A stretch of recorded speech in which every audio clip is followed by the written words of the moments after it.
நாங்கள் உட்காந்து பேசிகிட்டு இருக்கும்போது அம்மாவுக்கு மரல் வரும்.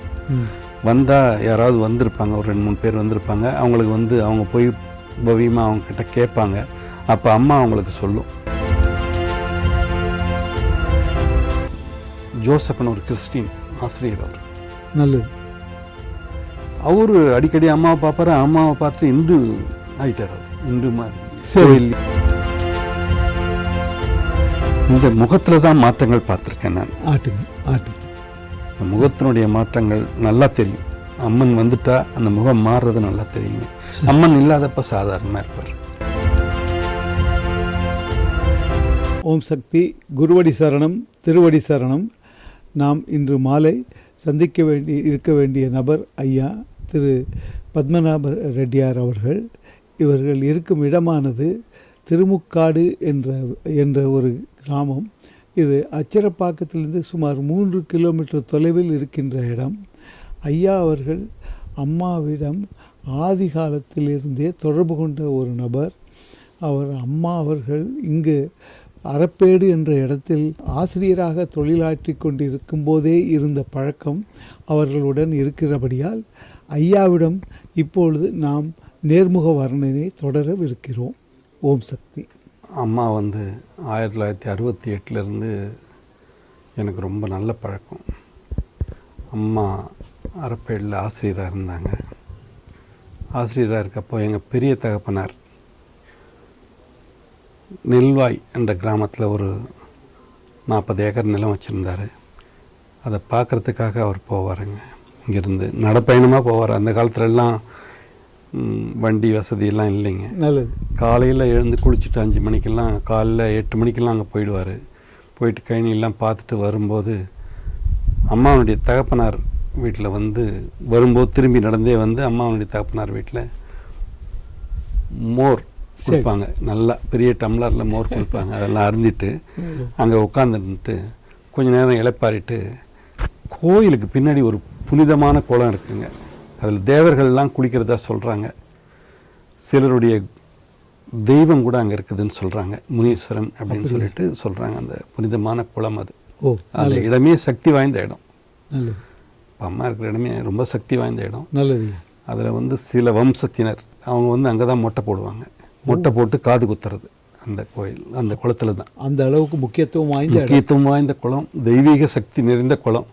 அது ஏதோ ரிஷிகள் ஸ்நானம் செய்த இடம்னு சொல்கிறாங்க. புரியுது. அந்த இடத்துல தான் அம்மா அந்த குளத்தில் அவர் குளிச்சுட்டு அங்கேருந்து அப்படி பயணமாக வந்துடுவார். இப்படி இருந்த காலத்தில் அம்மா அரப்பேட்டில் வேலை செய்துட்டு இங்கே திருமுக்காடு இந்த கிராமத்துக்கு அப்படி வருவாங்க. எங்கள் பெரிய தாயாரை பார்ப்பாங்க. பெரிய தாயார்கிட்ட கொஞ்ச நேரம் பேசிட்டு நின்றுட்டு அப்படி போவாங்க. அந்த நேரத்தில் நான் எங்கள் பெரிய தாயார் வீட்டுக்கு போகிறப்போ எனக்கு அம்மா பரிச்சயமானாங்க. அப்படியே அம்மாவோடு நாங்கள் ரொம்ப பேசி பழகி அப்புறம் அம்மா வீட்டுக்கு நாங்கள் போவோம்.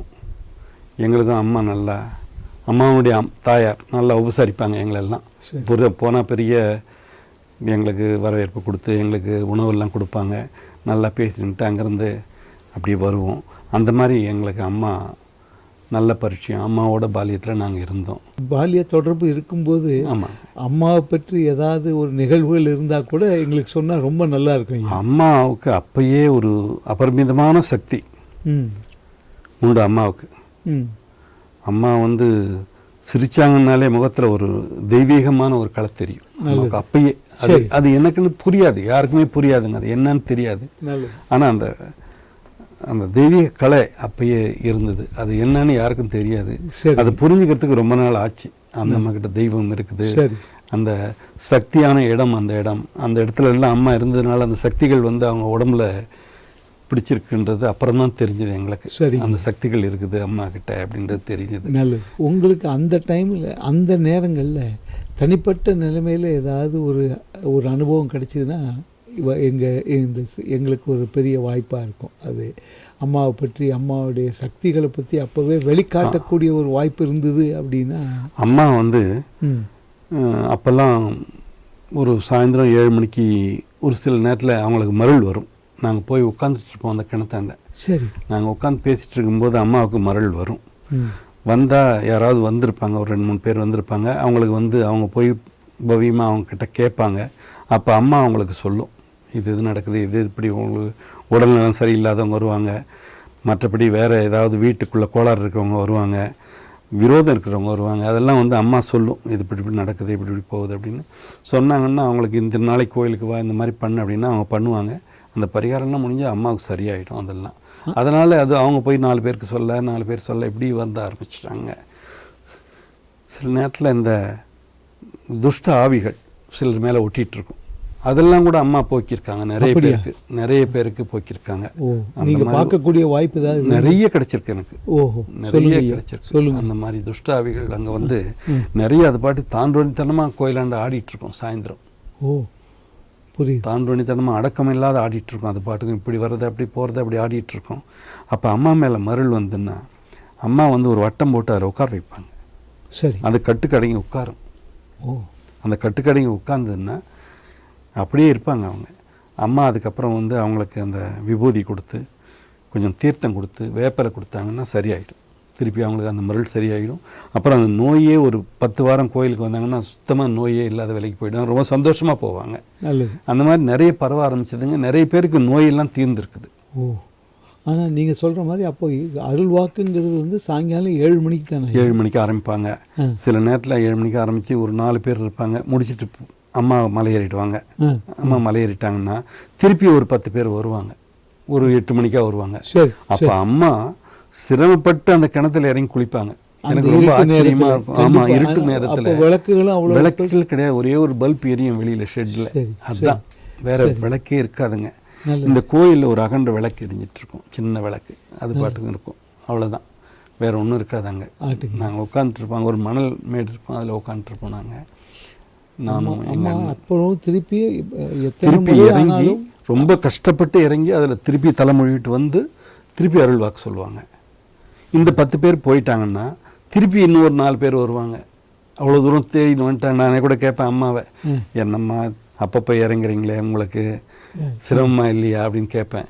அப்படி இல்லை, அது உனக்கு புரியாது அப்படின்னு சொல்லிட்டு திரும்பவும் இறங்கி குளிச்சுட்டு திரும்பவும் வந்து தான் அந்த மருள் வரும். திரும்பவும் அந்த சுவாமியை 3 தடவை சுற்றிட்டு இருந்து வேப்பிலை கையில் வச்சு திருப்பி தான் அருள் வாக்கு சொல்லுவாங்க. அப்பயே அந்த சக்தி, அபரிமிதமான சக்தி அது. நீங்கள் அப்போவே அம்மா வந்து அம்மான்னு கூப்பிடுவீங்களா அல்லது ஐயா சாருன்னு தான் கூப்பிடுவேன். நல்லது. எனக்கு வந்து அந்த பரிச்சயம், அவர் ஆசிரியராக இருந்தனால சார்னு கூப்பிட்டதான் பழக்கங்க. அப்படி தான் கூப்பிடுவோம். நல்லது, இந்த பழக்கம். ஆனால் அப்போது இப்போ சாயங்காலம் 7 மணிங்கிறது வந்து இரவு எவ்வளோ நேரம் வரைக்கும் அம்மா சொல்லுவாங்க? ராத்திரி 10 மணி 11 மணி வரலாம் சொல்லியிருக்காங்க அம்மா. 11 மணி வரலாம் சொல்லியிருக்காங்க. சில டைமில் 12 மணி வரலாம் கூட ஆயிருக்கு. அவ்வளோ நேரம் வரலும் வர வர கூட்டம் அதிகமாகிடுதுங்க. அந்த பௌர்ணமி டைம்ல எல்லாம் பார்த்தா 2 ரூபாய் டோக்கன் போட ஆரம்பிச்சிட்டாங்க. ஏன்னா கூட்டத்தை கட்டுப்படுத்த முடியல. நான் முன்ன போகணும், நீ முன்ன போகணும் அப்படின்ற போட்டி போட ஆரம்பிச்சிட்டாங்க. புரியுது. என்னை முன்ன சொல்ல விடுங்க, என்னை முன்ன போக விடுங்க அப்படின்லாம் போட்டி போட ஆரம்பித்தாங்க. அதுக்கப்புறம் தான் 2 ரூபாய் டோக்கன் சிஸ்டம் வந்து நம்பர் போட்டு அந்த நம்பர் பிரகாரம் அனுப்ப ஆரம்பித்தாங்க. அந்த சீனியாரிட்டி பிரகாரம் அனுப்பிச்சு அம்மா உடைய அருள் வாக்கு வாங்கிட்டு அம்மாவுடைய இது பண்ணிட்டு அந்த நோய்கள்லாம் தீர்த்து அனுப்புவாங்க. இவங்களுக்கு மட்டும்தான் அந்த பவர் கிடைச்சிது. புரியுது. அதை நாங்கள் பார்த்தோம், எங்களால் உணர முடிஞ்சது. அந்த ஃபேஸ், அந்த முகத்திலே தெரியும் அந்த ரிலாக்ஷன். சாதாரணமாக இருக்கும்போது ஒரு விதமாக இருப்பாருங்க, நல்லா இருப்பார். அந்த ஃபேஸ் வந்துட்டு அம்மன் ஃபேஸ் வந்து அது தெய்வீக கலையே தெரியும். சரிங்க. அப்போ அம்மாவுடைய உடலில் வேறு என்ன மாற்றங்கள் பார்த்துருக்கீங்க? இந்த முகத்தில் தான் மாற்றங்கள் பார்த்துருக்கேன் நான். ஆட்டுங்க. இந்த முகத்தினுடைய மாற்றங்கள் நல்லா தெரியும். அம்மன் வந்துட்டா அந்த முகம் மாறுறது நல்லா தெரியுங்க. அம்மன் இல்லாதப்ப சாதாரணமாக இருப்பார். அம்மன் முகம் வந்துடுதுன்னா அந்த பல்லெல்லாம் பிரகாசமாக இருக்கும், பார்க்குறதுக்கே ஒரு தெய்வீக கலை இருக்கும். அந்த கண்ணெல்லாம் அந்த அந்த ஒளி, ஆமாம், அந்த ஒளியை பார்க்கலாம். அது எங்கேருந்து வந்துன்னா எப்படி வருதுன்னு நமக்கு தெரியாது. சரிங்க. அந்த ட்ரான்ஸ்ஃபர் நம்ம புரிஞ்சிக்க முடியாது. புரியுதுங்க. அது அங்கேருந்து வந்து இங்கே வந்து வருங்க. அந்த அளவுக்கு அந்த பவர். அது கடைசி வரலும் வந்து அந்த அம்மாவுக்கு அந்த சக்தி அங்கே போனால் மட்டும்தான் வரும். அந்த சக்தி வேற எங்கேயும் வராதுங்க. அந்த எல்லையில் அந்த இடத்துல போனாருன்னா அம்மாவுக்கு வந்துடும். ஆட்டுங்க. இப்போ உங்கள் பெரிய தகப்பனார் வந்து அம்மாவுடைய குடும்பத்தோட ரொம்ப நெருக்கமான அன்பான ஒரு அவங்களுக்குள்ள ஒரு பிணைப்பு. ஆமாம், தொடர்பு. அவங்களுக்கு ஏதாவது வாய்ப்பு கிடைச்சதா அம்மா மூலியமா ஏதாவது அருள் வாக்கோ அந்த மாதிரி? எங்கள் பெரியப்பாருக்கெல்லாம் இல்லைங்க. எங்கள் பெரியப்பார் பிள்ளை ஒருத்தர் வாங்குவாருங்க. ஆட்டுங்க. எங்கள் பெரியப்பார் பிள்ளை ஜெயராமன் இருந்தார். அவர் அடிக்கடி அம்மாவோட தான் இருப்பார். ஓ, நல்லது. அம்மாவோட தான் வருவார், அம்மாவோட தான் போவார், சைக்கிள்லேயே போவாங்க. சரி. அம்மாவும் அந்த பெரியப்பார் நிலத்துக்கு போய் பார்த்துட்டு வருவாங்க. எப்போயாவது வீக்லி ஒன்ஸ் எப்பயோ டைம் கிடைக்கிறப்ப அப்படி போயிட்டு சுற்றிட்டு வருவாங்க. ஆட்டுங்க. அப்போ 1969 நான் சொல்கிறதுங்க. சரி. அதுக்கப்புறம் அம்மாவுக்கு டைம் இல்லை. ஓ. அம்மாவுடைய கூட்டம் அதிகமாகிடுது. அம்மாவை பார்க்கணுன்ட்டு நிறைய பேர் வர ஆரம்பிச்சிட்டாங்க. அப்புறம் அந்த இடமே தெய்வீக கலை அதிகமாகிடுது. ஆட்டுங்க. இப்போ அரைப்பேடுலேருந்து அம்மா அதுக்கப்புறம் எங்கே வந்தாங்க திருப்பி? உங்களுக்கு ஞாபகம் இருக்குதுங்களா ஐயா? அரைப்பேடுக்கு அப்புறம் அம்மா அரைப்பேடு அச்சரப்பாக்கமா அல்லது? அம்மா வந்து சித்தாமூர் யூனியனுங்க. அது இது அச்சரப்பாக்கம் யூனியன். அம்மா வந்து சித்தாமூர் யூனியனில் தான் வேலை செய்தாங்க. சரி சரி. அந்த யூனியனில் தான் இருந்தாங்க எனக்கு தெரிஞ்சு. சித்தாமூர் யூனியனில் அந்த அரைப்பேடில் தான் இருந்தது எனக்கு ஞாபகத்துக்கு இருக்குது. நல்லது. அப்புறம் வேற எங்கேயோ ட்ரான்ஸ்ஃபர் ஆனாங்க. ஆகிட்டு அதுக்கப்புறம் அவங்க சித்தாமூர் இங்கே வந்தாங்க. வந்துட்டு அதுக்கப்புறம் இவங்களுக்கு அந்த டைமே போறல. இந்த தெய்வீக இதுக்கே நேரம் சரியாக போயிடுது. அப்புறம் சரிங்க. அப்புறம் நாம பணியில் இருக்கிறது நல்லா இருக்காது அப்படின்னு சொல்லிட்டு பணியை விட்டு ஒதுங்கிட்டாங்க. தெய்வீக பணி ஆரம்பிச்சு பெரிய சேவையை ஆரம்பிச்சாங்க. கல்வி தொண்டு. ஆட்டுங்க ஆட்டுங்க. அது முக்கியமான தகவல். கல்வி தொண்டு ஆரம்பிச்சாங்க. நிறைய பேர் படிக்க வச்சாங்க. முடியாதவங்களெல்லாம் கூட பணம் இல்லாத படிக்க வச்சாங்க. முடியாதுன்னு போய் சொன்னா பணமே தேவையில்லை, நீ படி. அவங்களுடைய நிலைமை அவருக்கு தெரியும் அம்மாவுக்கு. அப்போ அந்த அளவு இந்த மாதிரிலாம் படிக்க வச்சாங்க. படிக்க வச்சு நிறைய பேர் இன்னைக்கு பெரிய லெவலில் இருக்காங்க. அப்படியா? ஆமாம். அவங்கெல்லாம் இன்னைக்கு ரொம்ப மரியாதையோடையும் அன்போடையும் அம்மாவை நினைக்கிறாங்க. அது ஒரு பெரிய ஆச்சரியம். ஆமாம். அந்த மாதிரி நினைக்கக்கூடிய ஒரு வாய்ப்பு அம்மா கொடுத்துருக்காங்க. ஆமாம், நினைக்கக்கூடிய வாய்ப்பு கொடுத்துருக்குங்க. அந்த மாதிரிலாம் இருக்காங்க. இன்றைக்கும் நிறைய பேர் இருக்காங்க. நிறைய பேருக்கு உதவி பண்ணியிருக்காங்க. நிறைய பேருக்கு அந்த கல்வி தொண்டு. அப்படியா? அம்மா வந்து கிட்டத்தட்ட பார்த்திங்கன்னா இன்றைக்கி பல குடும்பங்கள் நல்லா அவங்களால பிழைச்சவங்க இருக்காங்க. நல்லது. இப்போ சுற்று பக்கத்தில் சாதாரணமாக படிப்பறிவு இல்லாதவங்க கூட ஒரு 1000 குடும்பங்கள் பிழைக்கிறாங்க அம்மாவால். ஆமாம். கிட்டத்தட்ட பார்த்திங்கன்னா ஒரு 10,000 பேர் தினம் அம்மாவால் பயனடைகிறாங்க. இங்கேருந்து சென்னைக்கு போகிறதுக்கு ட்ரெயினுங்க நிற்குது. ஆமாம். பஸ்ஸுங்க எல்லா பஸ்ஸும் நிற்குது. நிற்காத பஸ் எல்லாம் நிற்குது. ஆமாம் ஆமாம். நீங்கள் அது இல்லாத தகவல் மறைமுகமாக இங்கே மருவத்தூருக்கு அருகில் ரியல் எஸ்டேட் நிறைய பண்ணுறாங்க. ஆட்டுங்க. ஸோ எத்தனையோ குடும்பங்கள் இந்த மாதிரி மறைமுகமாக பிழைக்கிறவங்க இன்றைக்கி எவ்வளவோ குடும்பங்கள் வளர்ந்துருக்குது அம்மாவனுடைய அனுகிரகத்தால். நல்லது நல்லது. வளர்ந்தவங்க நிறைய பேர் இருக்காங்க. அப்படிலாம் போகுதுங்க. நீங்கள் அதுக்கப்புறம் அம்மாவை எப்படி திருப்பி இந்த காலகட்டங்கள் மாறும்போது நீங்கள் வந்து பார்த்து அப்போவும் நீங்கள் கோயிலுக்கு வந்துட்டு போயிட்டு இருந்திருக்கீங்க? கோயிலுக்கு வந்துட்டு போயிட்டு இருப்பேங்க. நான் அம்மாவை வந்து சில நேரத்துங்களில் இது இப்படி இருக்குதா, தெய்வம் இருக்கா அப்படின்லாம் கூட கேட்டது உண்டுங்க. தவறான முறையில் கேட்டது உண்டு. சொல்லுங்க அதை பற்றி. அப்போ நான் வந்து அங்கே இருக்கிற வேப்பிலையை வச்சுட்டு இதில் என்ன இருக்குன்னு சொல்ல முடியுமா அம்மாவால் அப்படின்னு கேட்பேன் நான். அம்மா கரெக்டாக சொல்லுவாங்க. வேப்பம் பூவை பறித்து கையில் மூடி வச்சுட்டு கூட சில நேரத்தில் கேட்டிருக்கேன். சரிங்க. அந்த சக்தி வரும்போது சொல்லுவாங்க, இதை வச்சுட்டு நீ என்னை சோதிக்கிற மகனே அப்படின்வாங்க. சரி சரி. தப்புன்னுவாங்க. அப்படிலாம் எனக்கு தெரியாத மாதிரிலாம் பண்ணியிருக்கேன் நான். அப்போ உங்களுக்கு ஏதாவது இந்த மாதிரி தெய்வீகமாக ஆன்மீகத்தை பற்றி ஏதாவது அம்மாட்ட கேள்விகள் கேட்டதுண்டா? தெய்வம் எங்கே இருக்குன்னு கேட்பேன் நான். அப்படியா? அம்மாவை கேட்பேன், தெய்வம் இருக்கா அப்படின்னு கேட்டது உண்டு. ஒரு டைம் என்ன பண்ணாங்க, என் அம்மா என் அண்ணன் எல்லாம் தான் இருந்தாங்க.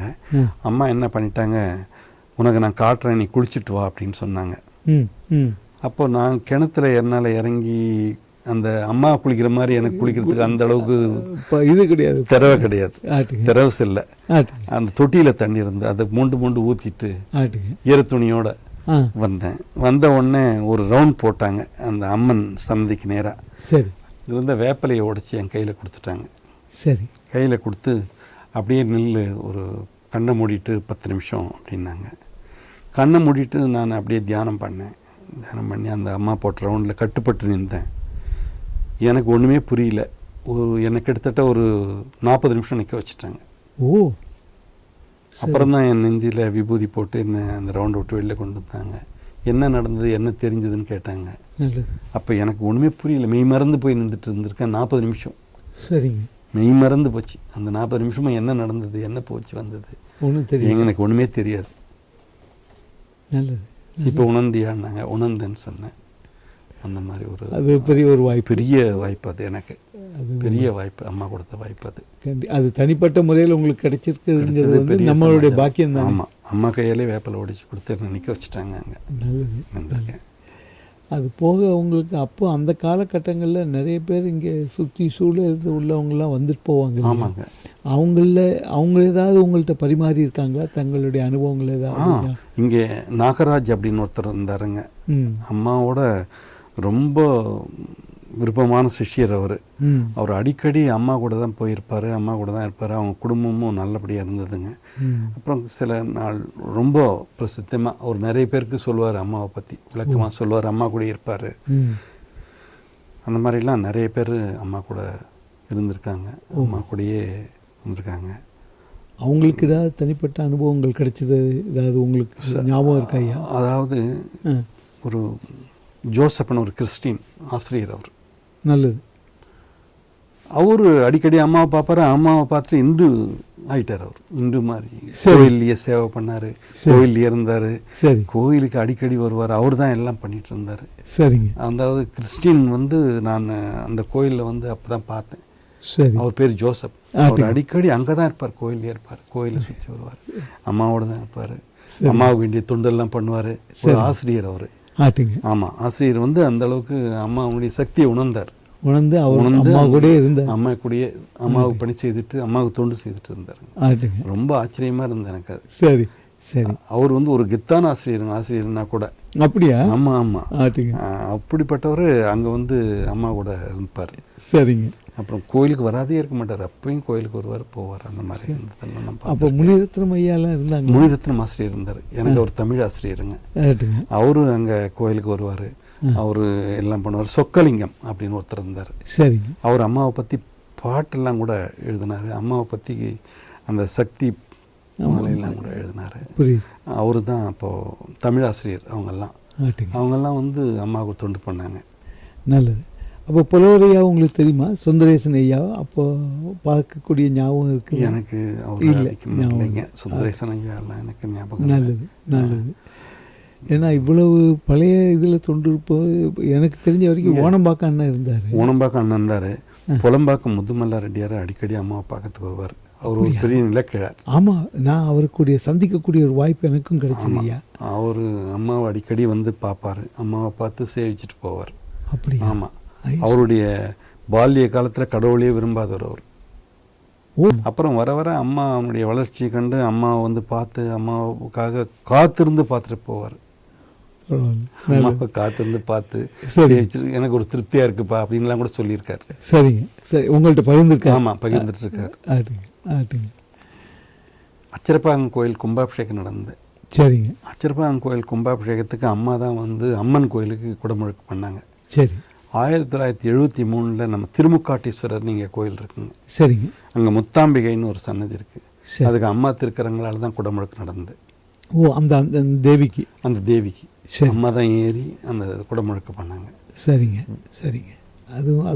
அது ஒரு பெரிய இதுங்க. அதே மாதிரி இளங்கிளி அம்மனுக்கு அம்மா தான் குடமுழுக்கு பண்ணாங்க அச்சிறுப்பாக்கத்தில். அச்சீஸ்வரம் கோயிலுக்கு அம்மா தான் வந்து கரெக்ட் டைமுக்கு வந்து குடமுழுக்கு பண்ணாங்க. சரி சரி. அந்த புலம்பாகம் எல்லாம் போய் கூப்பிட்டு வந்து அம்மாவை இருந்து பார்த்து கூப்பிட்டு வந்து அந்த குடமுழுக்கு நிகழ்ச்சியை நிகழ்த்தினாங்க. அவங்க முன்னின்று நிகழ்த்தினாங்க. நல்லது. அப்போ அம்மாவுடைய ஒரு விவரம் தெரிய போய்த்தானே அவங்க? ஆமாம், அம்மாவனுடைய சக்தி புரிஞ்சுக்கிட்டு அம்மாவனுடைய இது மாதிரி செய்யக்கூடிய வாய்ப்பு இருந்தது. ஆமாம், வாய்ப்பு இருந்தது. நல்லது.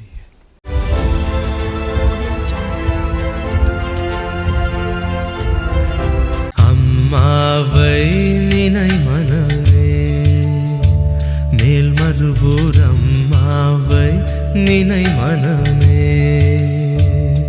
Please like, share and subscribe to the Bangaru Amma Global YouTube channel for more inspiring and uplifting videos like this one.